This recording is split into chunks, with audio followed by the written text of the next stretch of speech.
Genesis chapter 6, verse 3. And here we're going to see that whatever the strangeness going on, the ambiguity in verse 2 was in some sense negative, as I was alluding to in the prior video. And God is going to institute a measure of judgment, although not the full flood quite yet, on whatever was going on in the prior verse. Kai epen kyrios hatheos, me katamene ta pneumamu, en tois anthropois tutois, eiston iona. Dia ta enai altus sarkas, esontai de, hi hemerai alton, hekaton ekosi ete. Well, we begin with an apen, so God now is speaking, and here we see it's the Lord God, but what's interesting is that hatheos is not in the Masoretic, it just has Lord there, so we've seen that numerous times in Genesis, a deviation between what we see in the Masoretic at least, and what we see in the Septuagint for divine names. Ume, a strong negation, and with that ume, you're typically going to see a subjunctive, and that's what we find here. So katamene is from katameno. It's a third singular aorist active subjunctive. You see the lengthening there and the longer ending as well.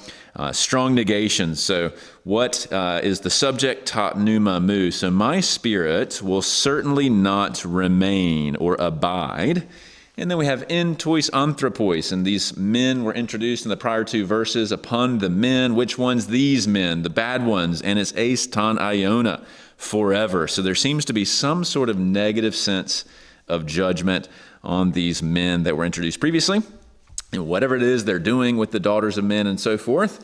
Now, God is going to explain why. Why is he going to limit his spirit to being upon them? It's not going to be forever. Dia ta enai. So here we have a dia plus an article, the neuter form, plus an infinitive, the present active infinitive of me. And whenever you have a dia ta, if you recall, that's typically going to be because. It's explaining what went before.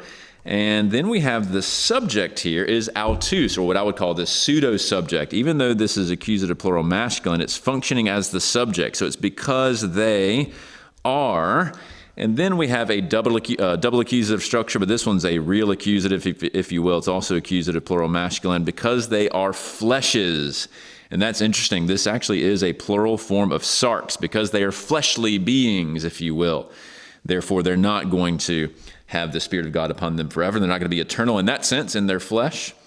Instead, he makes a very interesting comment. We have a de here, drawing the contrast, esontai. So this is a third plural future middle indicative of me. The days of them will be hekaton, ekosi, ete. And we've seen that in the genealogy. This is years, and then hekaton is 100, ekosi is 20. So their years will be 120.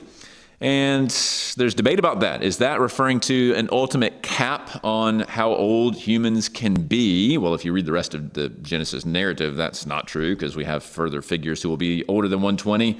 And so most would argue that this 120 is referring to some sort of countdown to the flood, that this generation of men who are in this state of transgression, which we don't fully know yet what that is in the narrative, in 120 years, there will be a more decisive kind of judgment that will curtail their sin upon the earth. And so Genesis 6:3 is now fully helping set the stage for the next scene, where things really do get quite interesting and subject to a lot of debate when we see the rise of the Nephilim, and then ultimately Noah enters the scene as well. So stay tuned for more as we go forward in Genesis 6.